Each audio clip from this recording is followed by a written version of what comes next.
নমস্কার বন্ধুরা, আমাদের চ্যানেলের নতুন আরেকটি ব্লগে সবাইকে স্বাগত জানাই। আর তোমরা দেখতেই পাচ্ছ বন্ধুরা, আমার হাতে রয়েছে কাঁকড়া। আর আজকে মা এই কাঁকড়া দিয়ে একটা স্পেশাল রেসিপি করে দেখাবে, সেটা হচ্ছে কাঁকড়ার তেল ঝাল। তো সবাই ভিডিওটা দেখতে থাকো, কেউ ভিডিওটা স্কিপ করো না। ছেড়ে গেছে ঠিক আছে। হ্যাঁ, আর এই দেখো বন্ধুরা, মা এখানে কাঁকড়াগুলো কেটে নিচ্ছে। কি শক্ত দেখো না, ডাঁড়াগুলো পুরো শক্তভাবে আটকানো। মুড়ি দিয়ে কাটছে না, খুব শক্ত শক্ত না।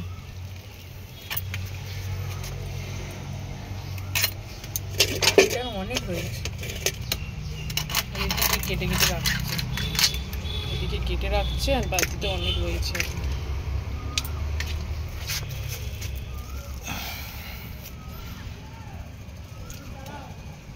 আজকে গরমটাও খুব, দেখো রোদ্রের মধ্যে বসে বসে মা কাটছে কাঁকড়াগুলো।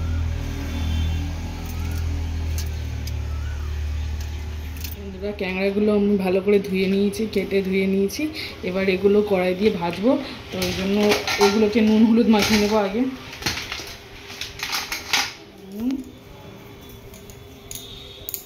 নুন আর হলুদটা মিশিয়ে নেবো কড়াই ফেলে ভাজার জন্য। তারপর দেবো হলুদ, নুন আর হলুদটা দিয়ে মাখিয়ে নিচ্ছি ভালো করে ক্যাংড়াগুলোকে। দিয়ে দিচ্ছি তেল, অনেকটা ক্যাংড়া ওই জন্য একটু বেশি করে তেল দেবো। তেল গরম হয়ে গেছে,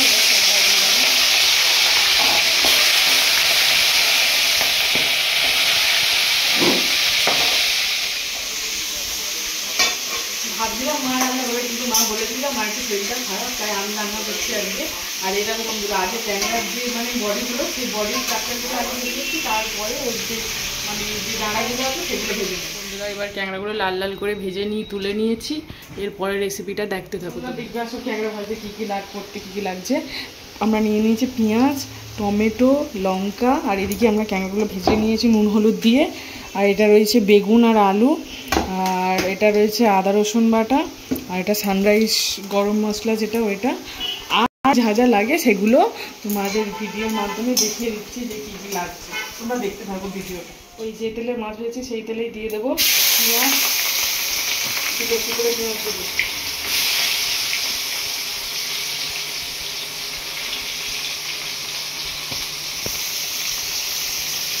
তারপরে দেবো লঙ্কা,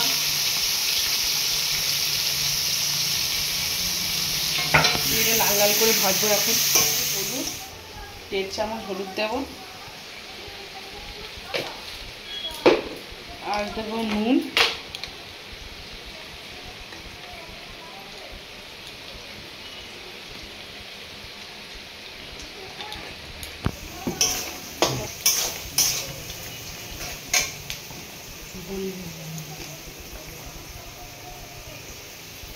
দেবো লঙ্কার গুঁড়ো।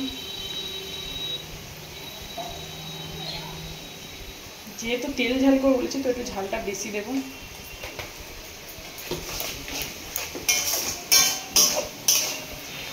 দেবো জিরে গুঁড়ো,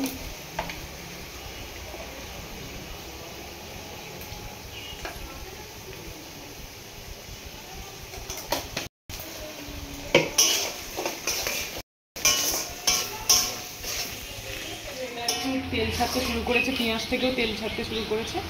এবার দিয়ে দেবো আদা রসুন বাটা,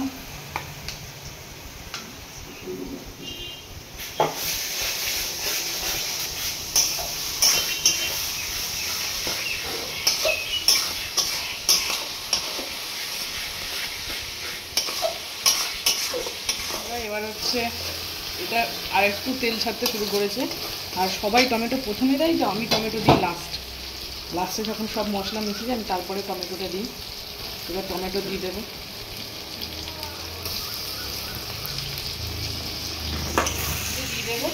যে সবজিটা আর কি অল্প করে সবজি দিয়েছি, কেননা বলেছি যে কাঁকড়া তেল ঝাল করবো, তাই অল্প করে সবজি কেটেছি, অল্প সবজি দিয়ে দেবো।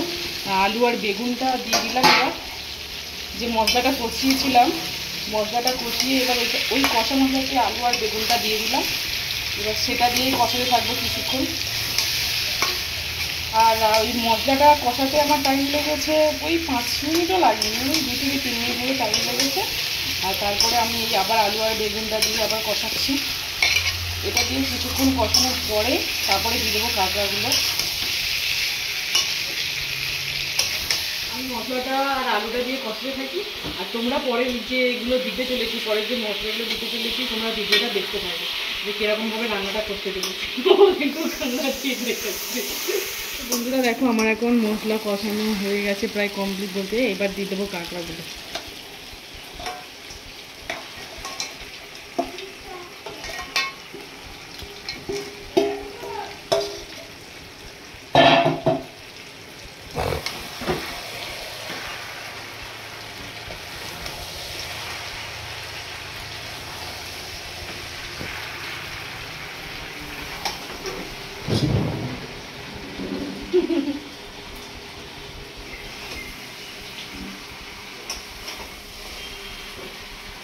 মানে এটা দিয়েও ওই কাঁকড়াগুলো দিয়েছি, এবার ওটা দিয়ে কিছুক্ষণ কাঁকড়ো যাতে মশলাগুলো কাঁকড়ার মধ্যে ঢুকে যায়, মানে মার দেখে শেখাই নিল।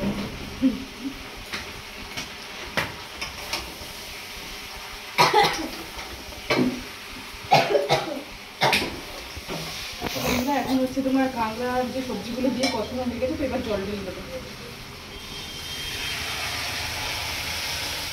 বল কিরম?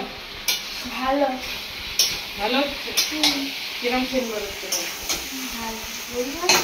তো এই দেখো বন্ধুরা প্রায় হয়ে এসছে এখন।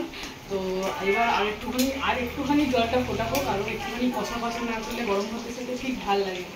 তো একটুখানি কষা কষা করার জন্য আর একটু ফোটাবো, আর একটু ফুটিয়ে কষা কষা করে তোমাদের দেখাচ্ছি কীরকম লাগে। দেখো বন্ধুরা তো কষানো হয়ে গেছে, ভালো মতো কষিয়ে নিয়েছি, একদম মাখা মাখা করে নিয়েছি। এবার আমার শেষ রান্না। তো তোমাদের কীরকম লাগলো সেটা আমাকে কমেন্টে জানিও, আর অবশ্যই একটু নিজেরা বাড়িতে ট্রেনে চেষ্টা করে দেখো কীরকম লাগে, করে নিজেরাও দেখো কীরকম লাগে, আমাকে সেটাও জানিও কমেন্টে। ভিডিওটি ভালো লাগলে অবশ্যই লাইক, কমেন্ট, শেয়ার ও সাবস্ক্রাইব করে